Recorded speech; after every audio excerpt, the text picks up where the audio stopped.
Друзья, всем филиппинский привет! Всем привет! Вы на канале Big Trip Vlog. Сегодня мы отправляемся на морскую прогулку. Мы поедем в залив Сахатон.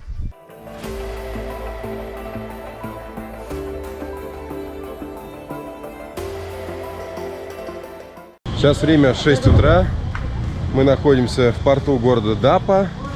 Примерно полчаса от General Luna или от Cloud9. И сейчас отправляемся в порт Сокора. Да.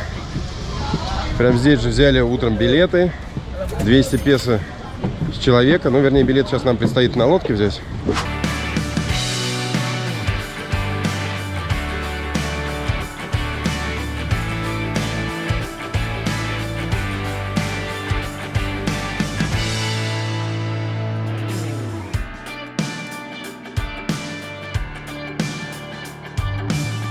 Спустя час, наверное, мы приплыли на остров Бокус-Гранде. Здесь нас уже встречает.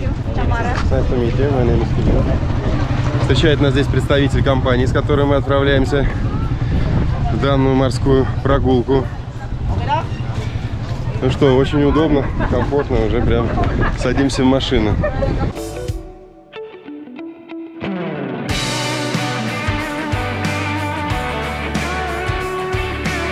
После того, как мы прибыли в порт Сокора, мы отправились до Дагатан-резорта. Отсюда отправляются до главной достопримечательности этого острова – залив Сахатон. Также можно до Дагатана добраться не только на машине, как это сделали мы, но еще и на лодке. Но путь на лодке займет целый час, а сейчас мы ехали, наверное, минут 10-15, да? Да, сейчас уже пошел небольшой дождик, надеюсь, он нам не помешает насладиться заливом и скоро закончится. На машине этот путь был минут 10-15. На лодке, как нам рассказал наш водитель-менеджер, что на лодке это около часа ехать, поэтому не комфортно. А нам еще возвращаться сегодня обратно. Получается, времени не так много. Да, времени не так много. Мы сюда с первой лодкой приплыли. Обратно последняя лодка сегодня во сколько? В 11:45. В 11:45. В 11:45, да. Иногда последняя лодка уходит в час дня, поэтому нам нужно успеть посмотреть залив Сахатон.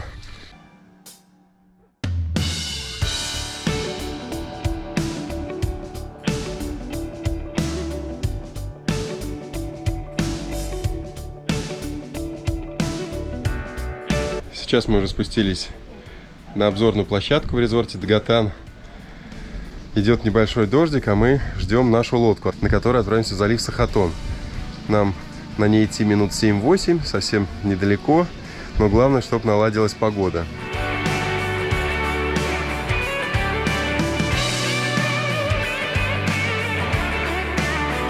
Очень хорошо, что закончился дождик, как раз в тот момент, когда подъехала наша лодка. И вот сейчас мы с Томочкой отправляемся в небольшое путешествие. У нас будет тур, да, немного сокращенный, по сокращенной программе, потому что, как мы уже говорили, нам нужно в 11:45 возвращаться обратно. Соответственно, в 11:30 быть уже на пристани, чтобы обратно ехать. А так, обычная экскурсия всего включает в себя 7 локаций. Мы, получается, не увидим 2 пещеры и 1 озеро. Но, конечно же, это главное увидеть залив, потому что он, так сказать, жемчужина этой экскурсии. Да, надеемся там полетать с дрона, показать сверху красивые кадры.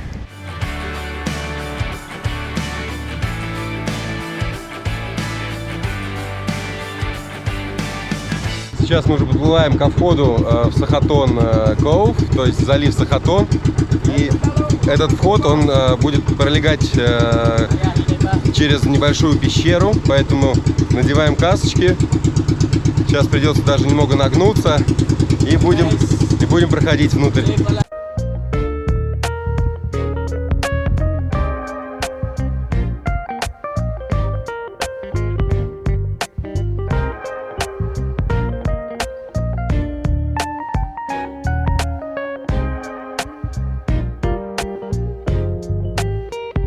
Сейчас мы подплыли к пещере, которая называется Хагукан. И нам нужно будет подплыть под ней, чтобы попасть внутрь. Сейчас мы это попробуем все сделать. Наденем аквабокс на камеру и попробуем оказаться внутри вот этой пещеры.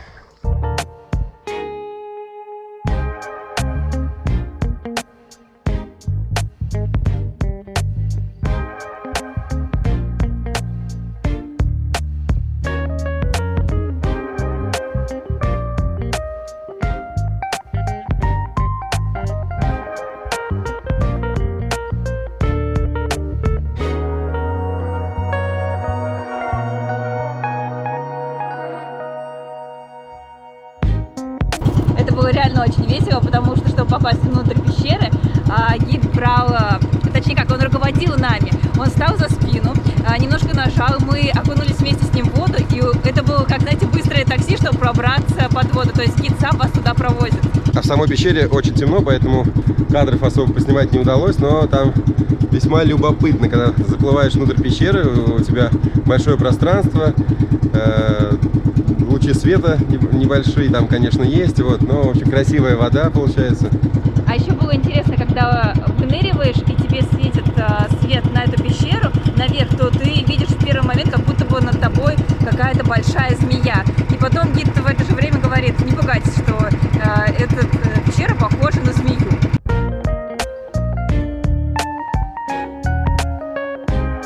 Подплыли мы к следующей активности, это еще одна пещера. Опять нас просят надеть шлем. Сейчас мы проплывем туда либо на лодке, либо без лодки.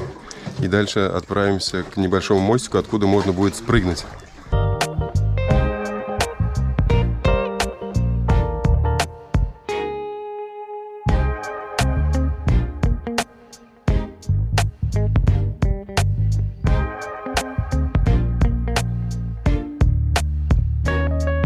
Еще у нас было одно активное приключение. Нам пришлось пробираться вновь сквозь пещеру, а потом подниматься наверх, чтобы мы увидели небольшие трамплины, или как это правильно называется.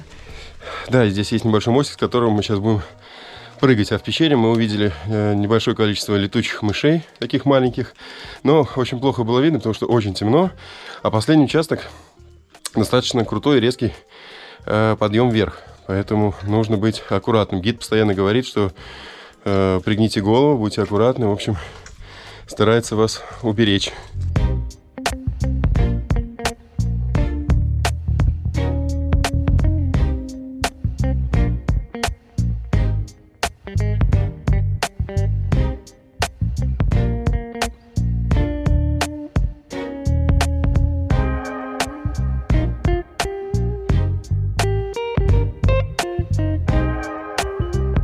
Для Тома, конечно, не в новинку прыгать с высоты, тем более здесь, наверное, метров 5.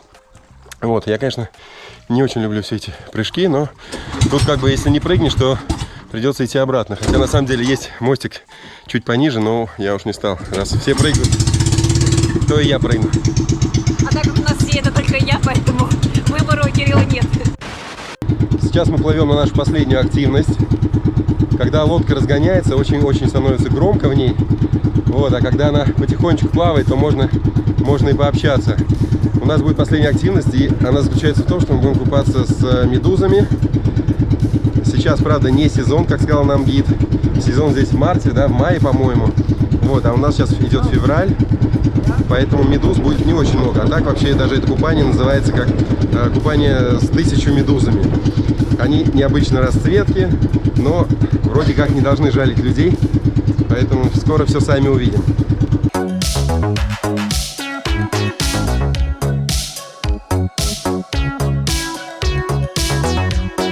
Еще стоит отметить, что пока сколько мы здесь плаваем на нашей лодочке, мы не встречали еще больше здесь никого, то есть ни души, ни единой группы, ни единого человека. Вот, поэтому хоть и место популярный залив, но видимо, поскольку сюда и экскурсия не дешевая, и погода накануне была не очень хорошая, то сегодня здесь никого нет.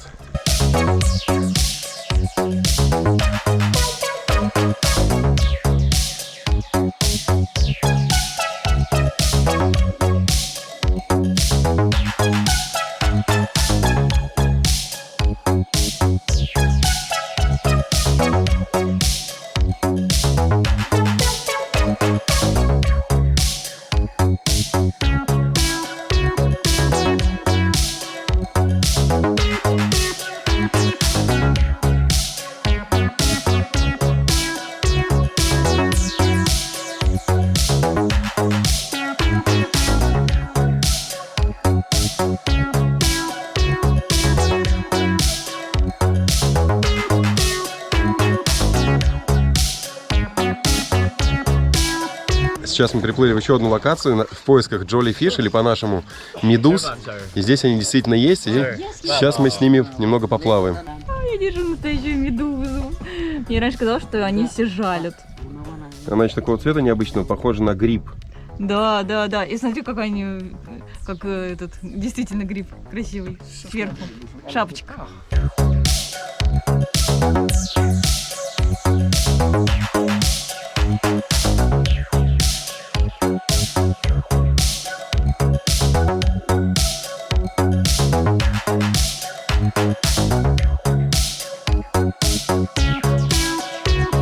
Нас сейчас привезли на ресепшн, где в основном иногда проводят ланчи. Можно, кстати, также его заказать.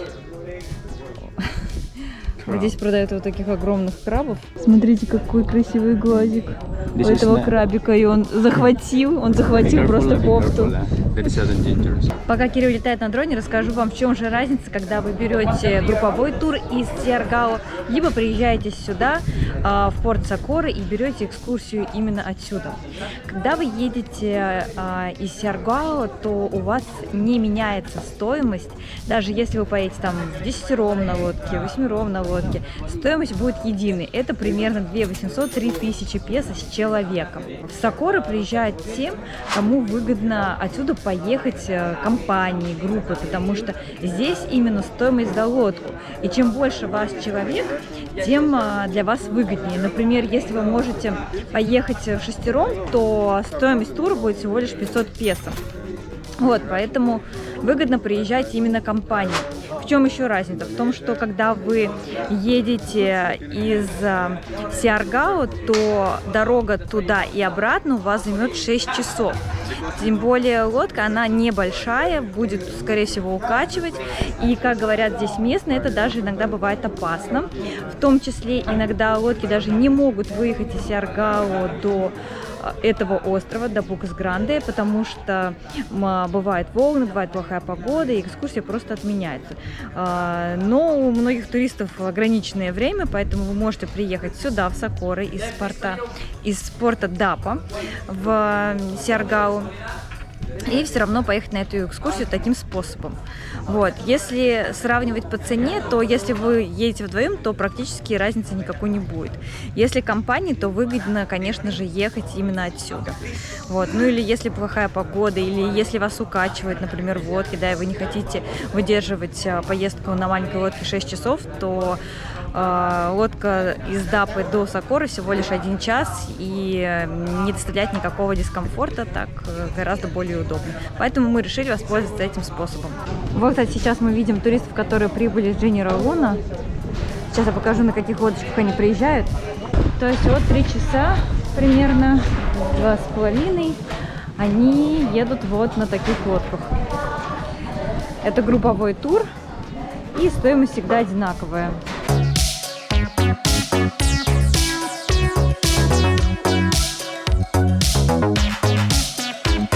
Пока туристы, которые приехали сюда с группой, ожидают свою лодку, мы уже...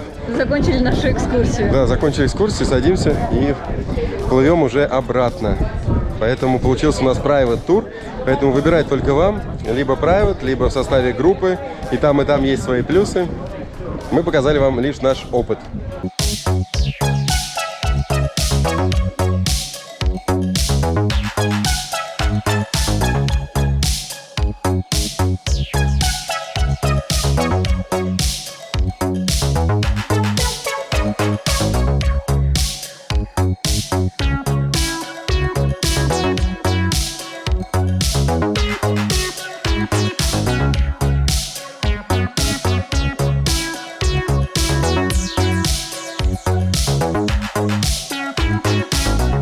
Напоследок остановились на еще одной локации. Здесь открывается красивый вид на лагуну, по которой мы плавали.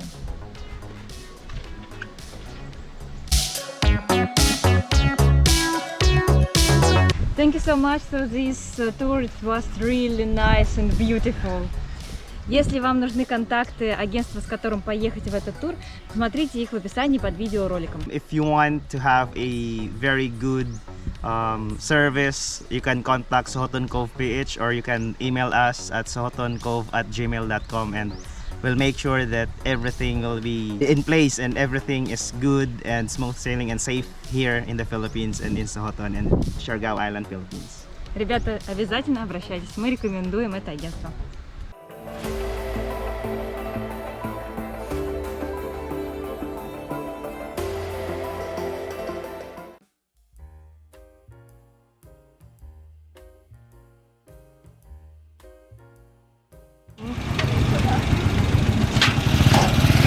приехали на ужин.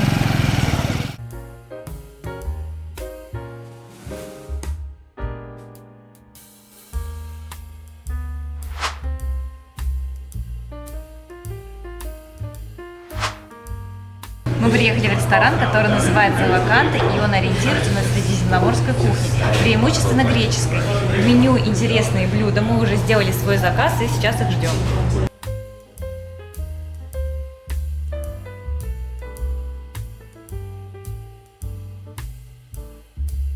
Сейчас попробуем, конечно, стряпню, которую нам принесли.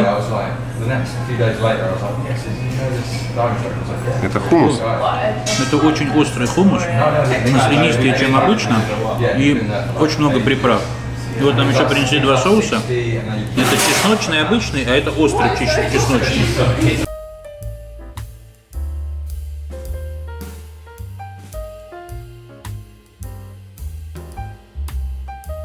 Сейчас попробуем фалафель. Ему дали два соуса. Один серый, другой белый. Очень ярко выражен вкус кукурузной муки. Я не знаю, из нее готовят его, но вкусненько.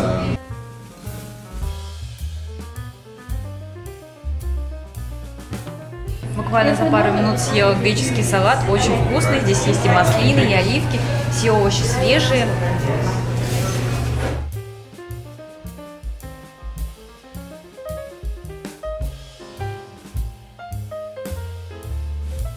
Мы заказали 3 горячих блюда. Первое – это гирос с курочкой, причем здесь внутри курочка гриль, овощи, подается с картошкой фри. Также мы заказали кебаб из говядины, подается с желтым рисом и небольшой порцией овощей на гриле. И заказали еще жареную курицу, она в фритюре. Ну и пробовать блюдо у нас будет Али. Да, эксперт у нас по еде, господин Али. Выпала непростая задача на мою долю. Попробуем, начнем с гирос. Вот так вот интересно все выглядит. Попробуем отсюда.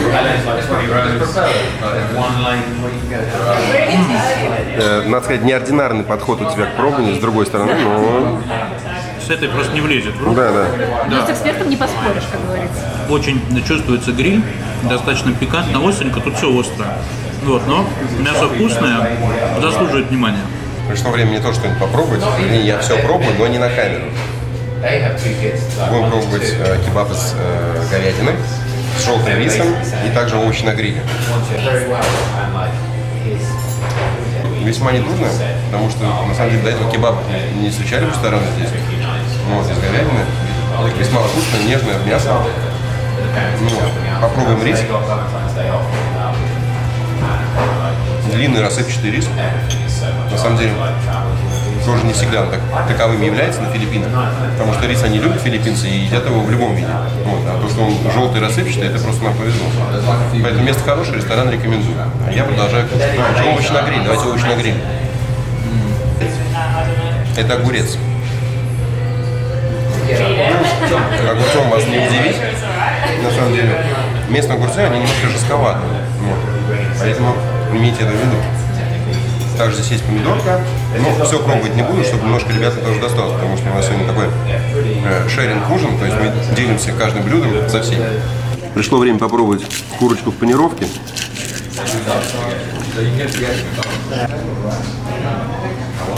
Ну, how is it? Слушай, ну необычная такая курица в панировке, не то, что мы привыкли в KFC видеть. Да и кусочки мяса как-то курица выглядит так розового цвета, очень красиво. Ну да. Ну, съедобно, это точно. На мой взгляд, конечно, слишком твердовато. Вот она аж крошится, обратите внимание. Вот эта панировочка. Но в целом, если любите похрустеть, то вам обязательно понравится. Также мы заказали знаменитый итальянский десерт тирамису. Очень вкусный. Мне кажется, что тирамису в каждом ресторане одинаковый. Ни с чем не спутаешь, это знакомый вкус. Мы сейчас вышли из замечательного ресторана, который находится за нашими спинами. Кстати, он находится на главной улице, на General Luna, поэтому вы его не пропустите. Обязательно сюда заходите, друзья. Ну а нашему выпуску ставьте большие сочные лайки. Пишите комментарии и до новых встреч. Ставьте колокольчик. Скоро увидимся на Филиппинах. Пока.